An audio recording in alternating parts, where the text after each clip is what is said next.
Hola a todos. En este video vamos a terminar el tema de alcoholes e iniciar con el tema de compuestos carbonílicos. Para esto vamos a ver primero dos reacciones que nos hicieron falta en la clase y luego empezaremos a hablar de la nomenclatura, las propiedades y los métodos de obtención de compuestos carbonílicos. Entonces, empecemos con las reacciones de alcoholes. Una reacción que nos hizo falta fue la oxidación de dioles con ácido periódico, la cual parte de un diol vecinal y en presencia de ácido periódico nos lleva a dos compuestos carbonílicos, ya sea aldehídos o cetonas, dependiendo de la sustitución. ¿Cómo se lleva a cabo esta reacción? Pues bueno, primero hay que ver cómo la estructura del ácido periódico, la cual está acá. Como podemos suponer, el átomo de yodo es un átomo o un centro electrodeficiente susceptible a un ataque nucleofílico. Entonces, un grupo hidroxilo del diol hace un ataque nucleofílico sobre el yodo formando esta estructura. Esta estructura está en equilibrio con esta otra, la cual sigue teniendo un yodo electrodeficiente. Entonces, el otro hidroxilo del diol hace otro ataque nucleofílico formando así este ciclo de 5 miembros, el cual es bastante inestable, especialmente esos tres hidroxilos son muy inestables y tienden a deshidratarse para formar este nuevo sistema. Este nuevo sistema igual tiene mucha tensión y tiende a descomponerse. Se descompone de esta forma. Se rearreglan los enlaces, viene un par de electrones para el yodo, se forman dos dobles enlaces, lo cual lleva entonces a la formación de los dos sistemas carbonílicos, y es así como transcurre la reacción. La otra reacción que nos hizo falta ver fue la conversión de anhidrinas en epóxidos. Esta la dejé completa porque es bastante sencilla. Las anhidrinas, que ya vimos cómo se forman, cuando reaccionan con una base fuerte, pues pierden este hidrógeno formando un alcóxido. Este alcóxido hace un ataque nucleofílico intramolecular para eliminar el halógeno y formar así un epóxido. Entonces, estas dos reacciones eran las que nos hacía falta ver sobre el tema de alcoholes. Ahora hablemos del grupo carbonilo. El grupo carbonilo tiene esta estructura. Empecemos por su nomenclatura. ¿Cómo se llaman los sistemas carbonílicos? Eso depende de si es aldehído o cetona. Para los aldehídos, solo se cambia la terminación del alcano, la O, por al. Entonces, este que es un propano, si ahora es una función aldehído, se va a llamar propanal. Por ejemplo, este 2-metilpentano ahora va a ser un 4-metilpentanal. ¿Por qué cambia la numeración? Porque ya no es 2 sino 4, porque ahora el grupo que tiene prioridad es el grupo carbonilo. Entonces, la numeración empieza aquí, 1, 2, 3 y 4. En el carbono 4 está la ramificación del metilo. Muy bien, ¿qué pasa si tenemos un grupo hidroxilo y un grupo carbonilo? En ese caso, el grupo carbonilo es el que tiene prioridad sobre la numeración y sobre el nombre.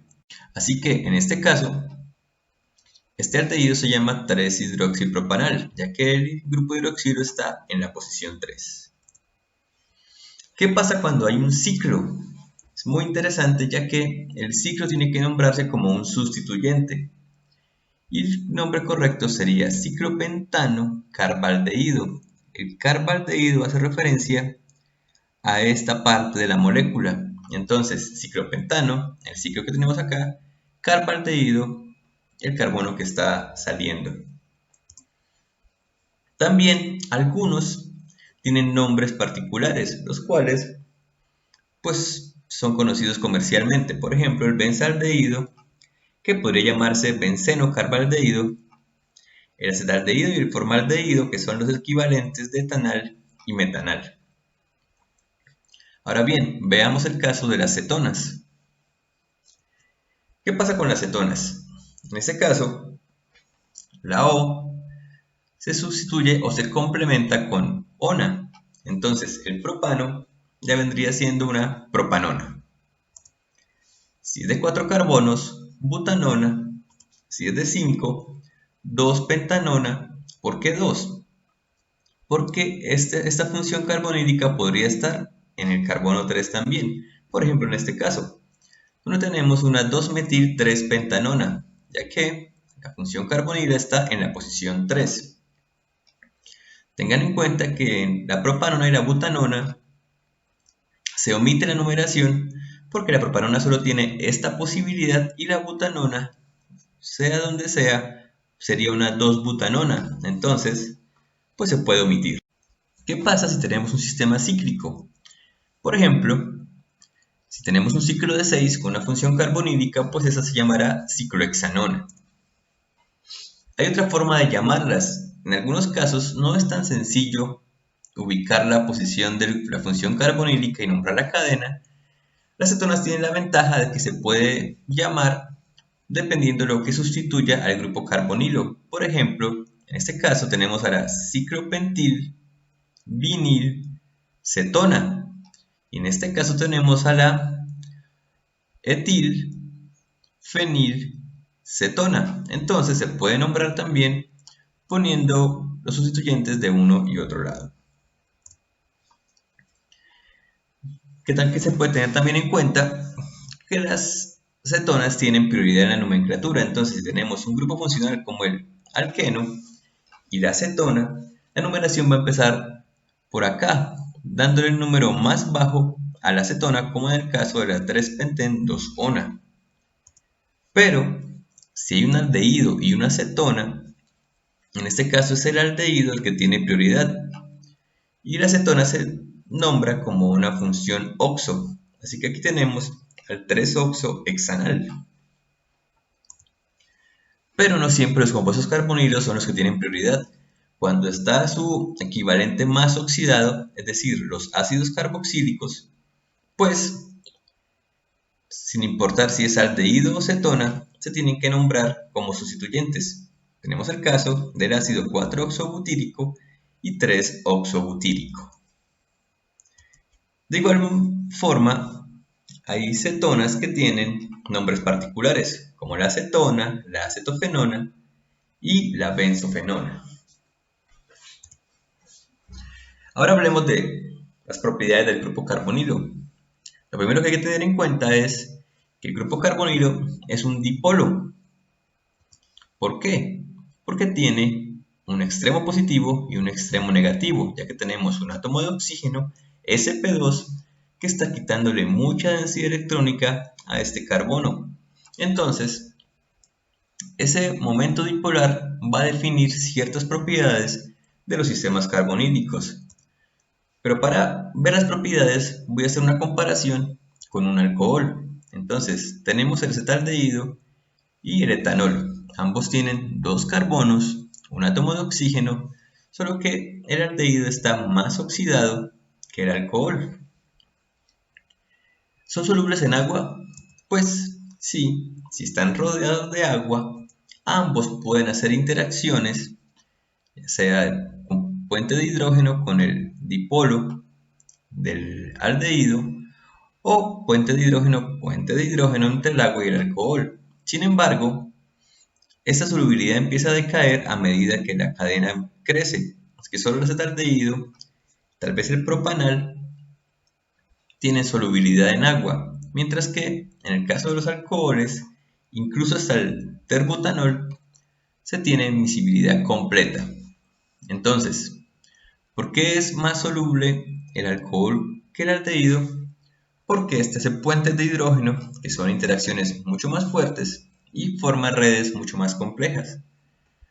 Hablemos ahora del punto de ebullición, comparando otra vez estas dos moléculas. ¿Qué debe pasar para que una molécula ebulla? Bueno, para que un sistema ebulla. Pues se tienen que romper las interacciones intermoleculares. Entonces, ¿qué interacciones intermoleculares tenemos presentes en estos dos compuestos? Para el caso del aldehído, tenemos interacciones dipolo-dipolo, mientras que para el caso del alcohol, tenemos puentes de hidrógeno. Los puentes de hidrógeno son interacciones muchísimo más fuertes que las interacciones dipolo-dipolo, y esto se ve reflejado en el punto de ebullición, el cual para el acetaldehído es de 20.2 grados y para el alcohol de 78.4.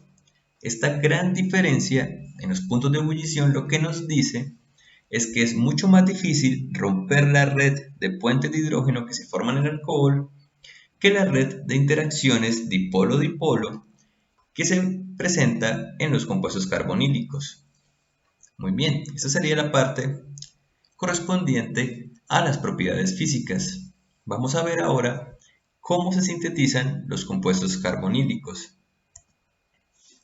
La ventaja de esto es que todas las reacciones de síntesis de compuestos carbonílicos ya las conocen, ya las hemos visto. De hecho, las vimos en el repaso que hicimos esos días, así que solo las voy a nombrar y les mostraré algún ejemplo. Empecemos con la ozonólisis. La ozonólisis es la lisis de este doble enlace promovida por ozono. Entonces, se van a formar aldehídos o cetonas dependiendo de la sustitución del alqueno que tengamos como compuesto inicial. Es por ejemplo este caso en el cual este alqueno se hace reaccionar en las condiciones de ozonólisis y obtenemos tanto una cetona como un aldehído. Algo muy interesante es que si tenemos un sistema cíclico, lo que vamos a tener es un dialdehído al someterlo a las condiciones de ozonólisis. Por ejemplo, si hacemos reaccionar el ciclo hexeno, en esas condiciones vamos a obtener el adipaldehído. ¿Qué otra reacción hemos visto que lleve a productos carbonílicos? La hidratación de alquinos. Recuerden que sí se forma un alcohol inicialmente, pero ese alcohol es un enol, el cual está en equilibrio con su forma carbonílica y esta es la forma más estable. Entonces, si sometemos un alquino a una reacción de hidratación utilizando ácido y sulfato de mercurio, vamos a llegar a un compuesto carbonílico, a una acetona. Ejemplo de ello, si hacemos reaccionar el 1-hexino, en esas condiciones vamos a tener la 2-hexanona, que como les dije anteriormente, también podríamos llamarla butil-metilcetona. ¿Qué otros métodos conocemos o qué otros métodos hemos visto ya? Pues la oxidación. Recuerden que si tenemos un alcohol primario y lo hacemos reaccionar con PCC, en diclorometano, vamos a obtener un aldehído. Si tenemos un alcohol secundario, podemos hacerlo reaccionar con dicromato de potasio en medio ácido y obtendríamos una acetona. Ejemplo de ello, este alcohol primario con PCC nos lleva al ciclopentano carbaldehído, mientras que este 4-metil-2-pentanol en condiciones oxidantes nos lleva a la 4-metil-2-pentanona. Aquí les pongo el nombre alternativo. Finalmente, el otro método de obtención de compuestos carbonílicos, en este caso aromáticos, es la acidación de Friedel-Crafts. Si la recordamos, si hacemos reaccionar un sistema aromático con un cloruro de ácido o con un anhídrido en presencia de un catalizador, podemos obtener derivados carbonílicos de los aromáticos. Por ejemplo, si tenemos la acetanilida y hacemos reaccionar con este cloruro de ácido, vamos a obtener esta acetona. Así que estas son las reacciones correspondientes a la obtención de grupos carbonílicos. Todas ya se han visto, por lo cual no entraré en el detalle de los mecanismos. Ustedes lo pueden repasar de los apuntes que tenemos de clase. Y por mi parte sería todo con respecto a los métodos de obtención de grupos carbonílicos. En el siguiente video les explicaré ahora las reacciones, que estas sí no las hemos visto, del grupo carbonilo. Chao.